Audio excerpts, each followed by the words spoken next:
Всем доброго дня, всем здравствуйте. Вы на YouTube-канале Казахстанской Федерации Триатлона. Брифинг касательно пятого этапа Кубка Тимир Адам. Пятый этап Кубка Тимир Адам, Нур-Султан, эстафета. Наверное, мы привыкли к тому, что эстафета для нас это когда 3 члена команды проходят каждый сегмент триатлона отдельно. Обращаю внимание, что в этот раз триатлон будет по правилам международным, современным. Этап, когда каждый человек проходит полностью триатлон самостоятельно, и только потом происходит передача эстафеты. Соответственно, 250 метров плавания, 6,6 километров велодистанции и 1,6 беговой программы. И только потом происходит передача эстафеты следующему участнику. Состав команды: 2 мужчин, 1 девушка. Обязательное условие: девушка стартует второй. Соответственно, мужчина начинает эстафету и мужчина заканчивает эстафету. 3 человека: мужчина, женщина, мужчина. Передача эстафеты будет проходить в специально отведенном месте. Эта зона находится возле плавательного этапа. Передачей эстафеты является касание своего партнера по команде любой частью тела. Я думаю, что многие из вас уже ознакомились с картой, которая представлена на официальном сайте Кубка Тимир Адам, да, timiradam.kz. С общим планом дистанции ознакомились. Напоминаю, что у нас эстафета. Еще раз напоминаю, что 250 метров 1 круг плавания, 6,6 километров 1 круг велоэтапа и 1,6 дистанция бегового этапа, также 1 круг. Один атлет, один представитель эстафеты должен целиком и полностью преодолеть эту дистанцию. Но и, наверное, самая важная часть этой эстафеты — это, конечно же, передача самой эстафеты. Давайте, собственно говоря, заострим на этом внимание и особо уделим время для того, чтобы вы понимали, как будет происходить эта передача эстафеты, чтобы вы не запутались и чтобы вам было удобнее. Итак, на ваших экранах карта, собственно говоря, вот этой самой буферной зоны передачи эстафеты. Для вашего удобства мы поделили на цветовые гаммы, цвета именно по тем, как будут выглядеть участники и как они будут представлены на дистанции. Итак, атлет, который отправляется на плавание, мы видим, выделен синей стрелочкой. Красная стрелочка — это беговой круг, собственно говоря. Зеленый — это человек, который катит велоэтап. И сиреневые стрелочки — это отмечен атлет, который будет заканчивать эстафету, которому не нужно бежать прямо, да, вот в эту буферную зону. Третий человек, третий атлет, неважно, мальчик это, девочка у вас, кто это будет, он должен отправляться на финиш. Ну и обратите внимание на место сбора, где все будут располагаться атлеты, которые будут выходить на старт, соответственно, вторыми и третьими, кто будет принимать эту эстафету. Итак, обращаем ваше внимание, первый атлет, соответственно, делает полную эстафету, плавание, вело, и теперь смотрите, красная стрелочка. Для того, чтобы велосипед и человек, который на беговом этапе не пересекались и друг другу не мешали в случае безопасности, в первую очередь в безопасности для вас и для всех остальных атлетов, разделены. Поэтому обратите на так называемую линию финиша. Она выглядит салатовым цветом, специально для вас обозначена. Для того, чтобы передать эстафету бегуну, достаточно просто пересечь эту линию, добежать нее и пересечь. После того, как бегун пересекает эту финишную виртуальную, визуальную линию, которая также будет обозначена на дистанции, будет обозначена фишками, после этого только судья, который находится в зоне накопления, может выпустить второго, соответственно, и третьего атлета дальше на дистанцию. Поэтому первый и второй атлет, они должны пересечь обязательно эту линию, которая на карте обозначена салатовым цветом. И только после этого второй и третий атлет, соответственно, могут отправляться на плавание.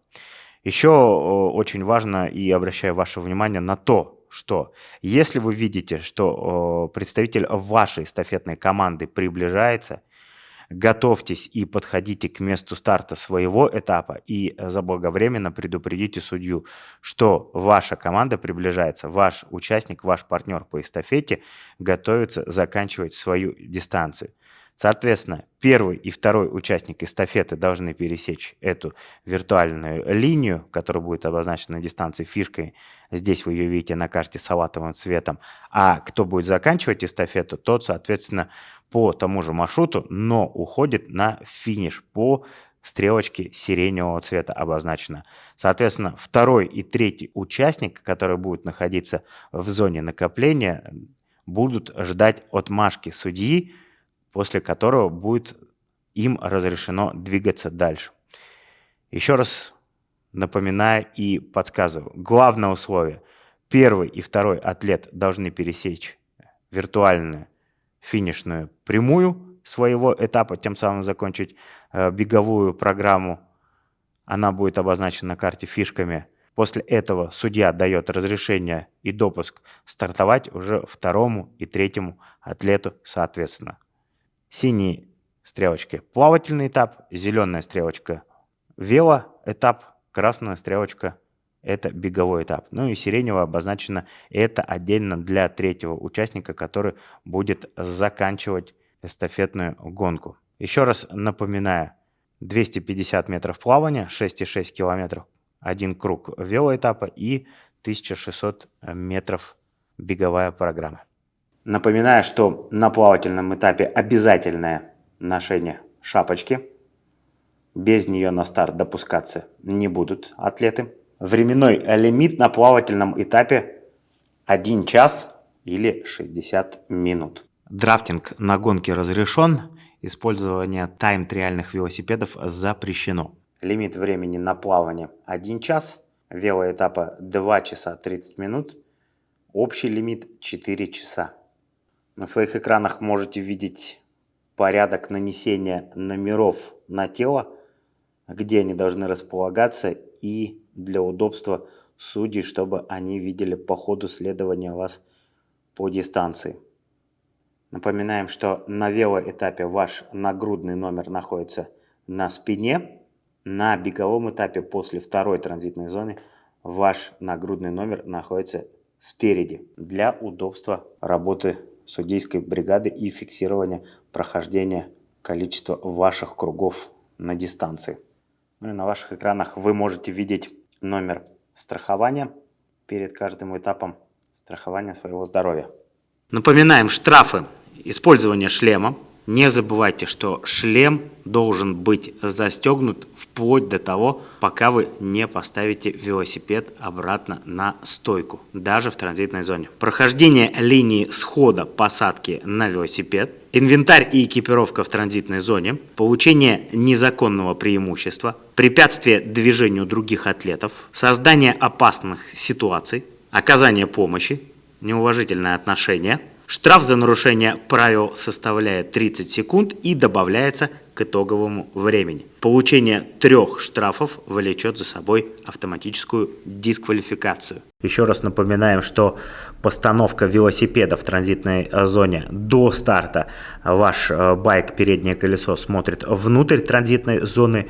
По итогам выступления велоэтапа, по завершению велоэтапа, переднее колесо смотрит наружу при постановке вашего байка в транзитной зоне. Ваши вещи должны быть сложены аккуратно в корзину и находиться непосредственно внутри. Все, что будет находиться за пределами корзины, будет караться штрафными секундами, которые будут плюсоваться к вашему итоговому результату. Все ненужные вещи, которые непосредственно не понадобятся вам в ходе гонки и не нужны вам по ходу дистанции, вы можете убрать в камеру хранения, которая будет располагаться на стартовом городке для вашего удобства и размещения ваших вещей и личной атрибутики. Что касается чипа, то не забываем, чип – это ваш основной датчик, ваш основной сигнал, по которому фиксируется время старта и время финиша. Чип должен быть закреплен на левой ноге, на лодыжке левой ноги. Зона передачи и место передачи эстафета будет указано на месте старта главным судьей Михаилом Кузнецовым в день гонки. Обращаю ваше внимание на то, что так как по 2 раза будут задействованы и велосипедист, и бегун, очень внимательно нужно велосипедисту отнести передачи эстафеты. Велошлем и велотуфли должны оставаться в транзитной зоне в момент приема или передачи эстафеты. Велотуфли либо в корзине, либо на байке. К вашему вниманию предоставляется таблица пользования гидрокостюмов. Обратите, как определяется эта норма, разрешено или не разрешено пользоваться гидрокостюмом. На длинных дистанциях до 1500 метров запрещается, если температура воздуха выше 22 градусов, обязательно, если ниже 15,9. Если дистанция 1500 и длиннее 24,6 и выше температура, тогда гидрокостюм запрещен. 15,9 и ниже, тогда гидрокостюм обязателен. Предоставляем следующую таблицу для вашего изучения и ознакомления, в случае чего может быть сокращена или даже отменена, соответственно, с правилами данной таблицы, водная дисциплина. Обратите внимание, первый столбик – исходная дистанция, дальше идет температура воды. И если температура воды выше 32 градусов, то, соответственно, идет отмена абсолютно всего водного этапа. То же самое происходит, если температура воды ниже 12 градусов. Ну а дальше уже, исходя из каждой таблицы, из каждого столбика, вы можете увидеть, во сколько раз дистанция либо сокращается, либо остается, если температура воздуха на данный момент выглядит следующим образом. Ну и для того, чтобы понимать, как определяется температура воды в день гонки, предоставляем к вашему вниманию таблицу для определения температуры воды. Определяется она путем соотношения температуры воздуха и температуры воды. Давайте возьмем самый простой пример. Верхняя строчка горизонтальная – температура воздуха.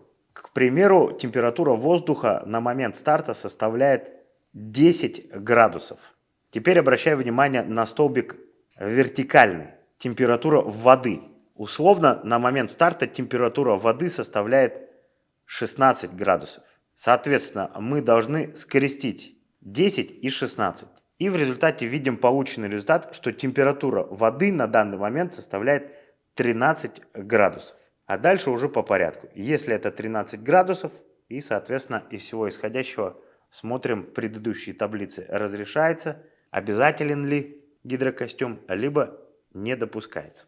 Время команды учитывается суммарно после каждого этапа. Ну и, как всегда, напоследок, конечно же, хочется пожелать вам удачи, хорошей гонки. И самое главное, будьте аккуратны, берегите себя и с уважением относитесь к себе и к своим соперникам по дистанции. Уважайте себя и своих коллег, партнеров и соперников. Всем хорошей гонки, всем хорошего старта.